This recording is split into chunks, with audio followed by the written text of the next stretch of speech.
Pour la troisième fois cette saison, Carlos Alcaraz et Alexander Zverev vont croiser le fer, cette fois-ci aux ATP Finals. D'un côté, on a l'Espagnol qui est en perte de vitesse depuis son sacre à Wimbledon, et de l'autre, un Allemand qui retrouve un bon niveau de jeu moyen depuis sa demi-finale à Roland-Garros perdue contre Casper Ruud, même s'il y a quelques inconstances. Mais ce qu'on peut dire, c'est que Alexander Zverev, pour une fois, il ne sera pas émoussé, il n'aura pas encore eu l'occasion de disputer un énorme combat en 5 heures contre Daniil Medvedev, où il arrivera un petit peu sur les rotules. Là, il est frais, il adore ses conditions, il s'est imposé 2 fois aux ATP Finals en 2018 et 2021.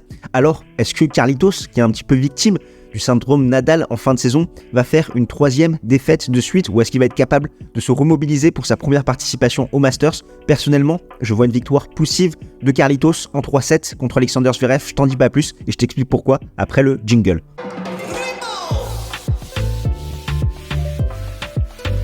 Si on revient un petit peu sur la saison 2023 de Carlos Alcaraz, on constate qu'il y a 2 saisons dans une. Il y a ce premier semestre totalement immaculé jusqu'à son sacre à Wimbledon en finale en 5-7 contre Novak Djokovic.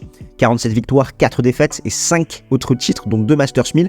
Et ensuite, la faute à un titre en Grand Chelem qu'il n'a pas su digérer, où il est reparti trop rapidement au charbon. On sait qu'après son sacre à l'US Open l'an dernier, il était blessé, il avait pu se reposer, sachant qu'il n'avait pas pu jouer toute la fin de saison, et derrière il revient qu'en février, donc il aura eu le temps de refaire du jus, ce qui n'a pas été le cas ici. Il a directement enchaîné avec la Home Bank Cup, grave erreur, sachant qu'on voit un Carlos Alcaraz qui accuse un petit peu le coup physiquement, mentalement, et en témoignent ses chiffres, 16 victoires, 6 défaites, et dans le premier semestre, vraiment c'était un événement, une défaite de Carlitos sur dur, où il avait perdu seulement contre Yannick Sinner à Miami, et là, c'est devenu un petit peu monnaie courante de voir l'Espagnol fléchir sur cette surface. Je te parlais de fatigue mentale, de fatigue physique, comment ça se traduit un petit peu dans son jeu.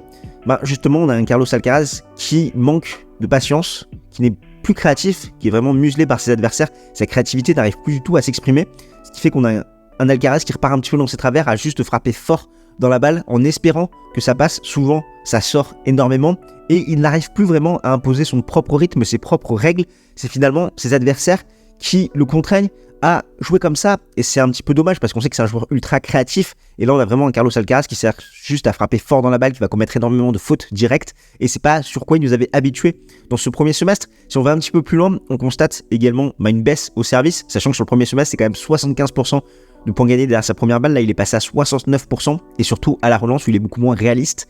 48% de breaks convertis dans le premier semestre pour seulement 31%. Là on se rappelle notamment de ce match contre Yannick Sinner à Pékin où il n'arrivait pas du tout à capitaliser sur les occasions qu'il avait, et donc tout ça accuse un petit peu le coup. Voilà, quelqu'un qui est un petit peu moins frais, moins disposé mentalement, qui arrive moins à saisir ses opportunités. Tout est lié, et c'est pourquoi je pense que l'intersaison va lui faire le plus grand bien et qu'il va vraiment devoir capitaliser sur cette saison 2023 avec Juan Carlos pour apprendre à mieux gérer son calendrier, parce que là il est vraiment victime du syndrome Nadal, à démarrer très fort là sur le premier semestre, à être à fond jusqu'à Wimbledon, et après commencer petit à petit à décliner et à finir finalement sur les rotules, alors que tout se passait bien pour lui, tout se passait au mieux. Certes, il est jeune, il n'a pas encore l'âge pour profiter un petit peu d'un calendrier aménagé comme Novak Djokovic, il n'a pas encore toute cette expérience, mais je pense qu'il devrait vraiment s'appuyer sur cette saison pour mieux choisir ces événements, et notamment après un sacre Grand Chelem, de prendre plus le temps de digérer, de se poser, de refaire un petit peu de jus pour revenir encore plus fort. Après, au-delà de ça, peut-être que le tournant, c'est cette finale à Cincinnati où il fait pas un excellent tournoi à Cincinnati, mais il arrive à retrouver vraiment des couleurs contre Novak Djokovic en finale. Il aurait pu battre coup sur coup le Serbe,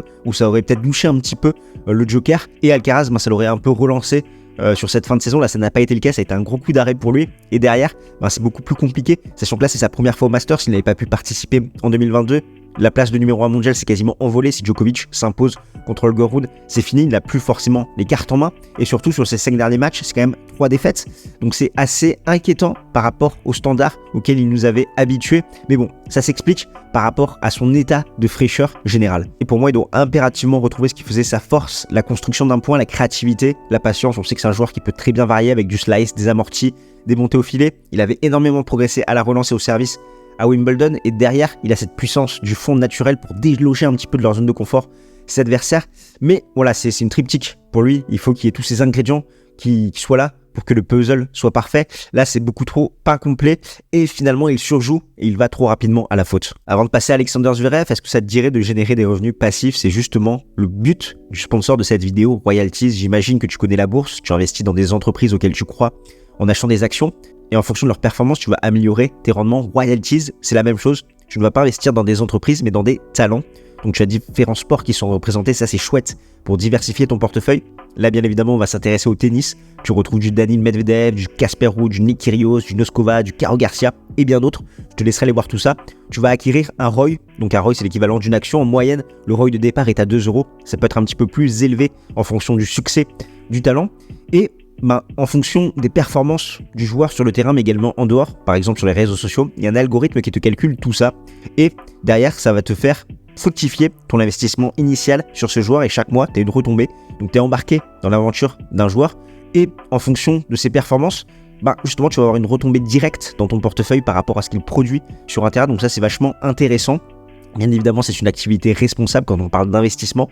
N'investis pas de l'argent que tu n'as pas. Je te laisse un lien d'affiliation dans les commentaires et dans les descriptions si tu veux tenter l'expérience.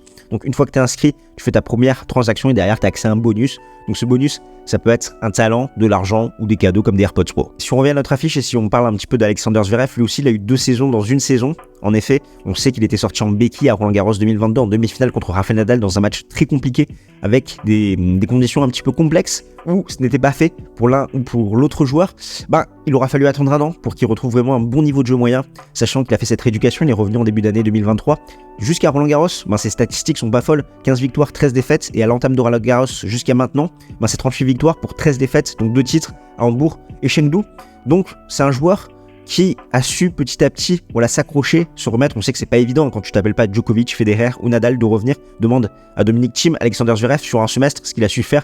Derrière, se qualifier pour les ATP Finals, c'est quand même très très fort par rapport à son niveau de jeu, ses armes qu'il a dans son jeu. Par contre, on est encore loin du grand Alexander Zverev. Pour moi, il manque de constance, de régularité. Il est capable, au premier tour de Toronto, de marquer seulement 3 jeux contre Davidovich Fokina et la semaine d'après à Cincinnati, d'aller en demi-finale contre Novak Djokovic. Donc vraiment un joueur irrégulier, qui a des hauts, qui a des bas, qui va s'entraîner aussi des fois dans des longs matchs.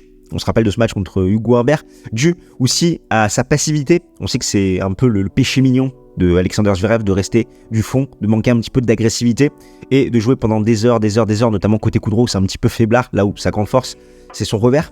Après, au niveau de son service, on va dire qu'il a un bon service, peut-être pas celui des grandes années, même s'il fait beaucoup moins de double fautes, c'est l'année où il a fait le moins de double fautes quand même, rends-toi bien compte.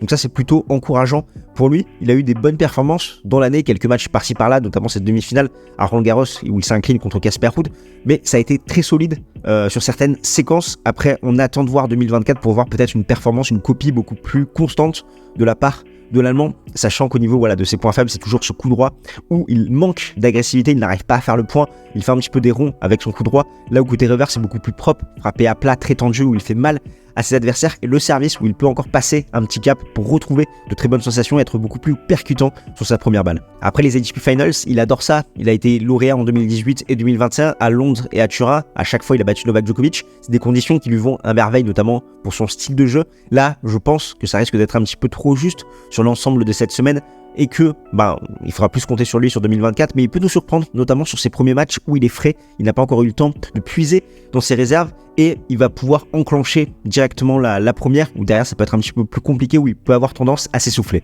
Au fait, nous c'est Games Talk qui on aide les passionnés de tennis comme toi à décrypter l'actualité de la petite balle jaune, et sache que ce genre d'analyse, ce genre de preview, d'une grosse affiche Popcorn, c'est un peu le cœur, l'ADN de notre chaîne YouTube, donc si c'est quelque chose qui t'intéresse, qui te parle, n'hésite pas à prendre ta raquette et à smatcher le bouton pour t'abonner. Si cette vidéo t'apporte de la valeur, je t'invite d'ailleurs à la liker parce que tu connais YouTube, c'est ce qui nous permet derrière de savoir les vidéos qui marchent le mieux et de les recommander à un public aussi qui est friand de ce genre d'analyse. D'ailleurs, durant toute cette semaine au Masters et même tout au long de l'année, on a un Discord où on échange de façon quotidienne pour commenter les matchs. Je te mets tous les liens en description et je t'invite à le rejoindre pour qu'on puisse parler de façon plus régulière que juste sous les commentaires d'une vidéo. D'un point de vue tactique, il y a 3 partout entre les deux hommes, mais Zverev ne s'est plus imposé contre l'Espagnol depuis Roland-Garros 2022 et ce quart de finale un petit peu inattendu. On voyait Carlitos prendre le meilleur sur l'Allemand. Derrière, l'Espagnol s'est imposé 2 fois cette saison sur terre battue, puis à l'US Open où Alexander Zverev revenait d'un gros marathon contre Yannick Sinner. Ça avait été compliqué, même s'il y avait eu un premier set un petit peu accroché où l'Allemand a quelques opportunités, mais derrière il va commencer à décliner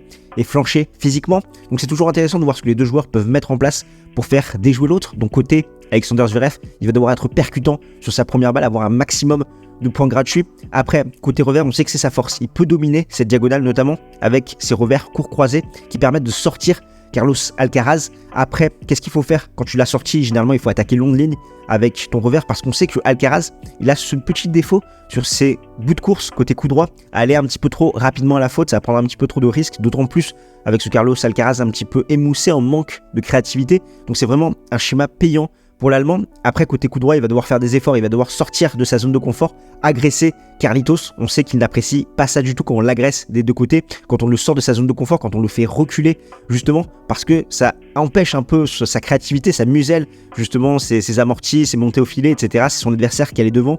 Donc il va devoir se faire violence, l'Allemand. On sait que c'est pas son coup fort, mais il va devoir prendre des risques sur cette diagonale parce qu'on sait que son adversaire va l'entraîner dedans. Après, au retour aussi, essayer de ne pas être trop passif, de ne pas juste remettre la balle en jeu, mais d'aller un peu plus fort, de l'agresser. Il avait très bien fait à Tokyo contre Djokovic, Alexander Zverev. Là, bon, c'est plus forcément le même Allemand, mais voilà, de prendre un petit peu des risques sur sa ligne à la relance, ça peut être très intéressant et faire des retours plus sains. Côté Carlos Alcaraz, il va devoir retrouver ce qu'il faisait de sa superbe. Alcaraz, on va pas se le cacher, c'est-à-dire être patient, voilà, faire craquer son adversaire, l'emmener dans des longs rallyes, faire preuve de créativité, monter au filet, les amortis, le slice notamment côté revers pour justement se décaler par rapport à cette diagonale où Alexander Zverev va essayer de l'emmener dans cette diagonale revers. Le slice, c'est parfait. Justement, tu ralentis un peu le rythme, tu donnes une balle basse à Alexander Zverev pour qu'il se baisse sur ses grandes jambes. C'est compliqué pour lui derrière le revers. Ensuite, Alcaraz peut se décaler et attaquer côté coup droit sur le coup droit de son adversaire.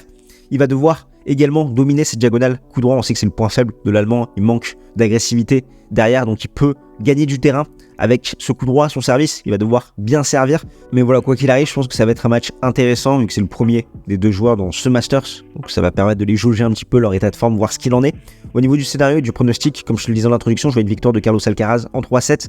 Un match assez poussif avec des hauts et des bas, mais vraiment un Espagnol qui va s'appliquer pour sa première participation au Masters, qui va tout faire un petit peu pour aller chercher cette victoire à la Grinta, qui derrière pourrait en payer le prix cher sur les deux matchs qui lui resteraient. Mais vraiment un gros combat en 3-7 où tout ne sera pas forcément au vert pour les deux joueurs, mais à la fin, voilà, c'est l'Espagnol qui gravit cette ligne d'arrivée dans un gros match avec encore une fois des petites défaillances comme on a pu le voir sur ce second semestre, mais qui s'en sort, qui s'accroche mentalement et une victoire qui peut lui faire du bien. Donc Carlos Alcaraz en 3-7 pour moi.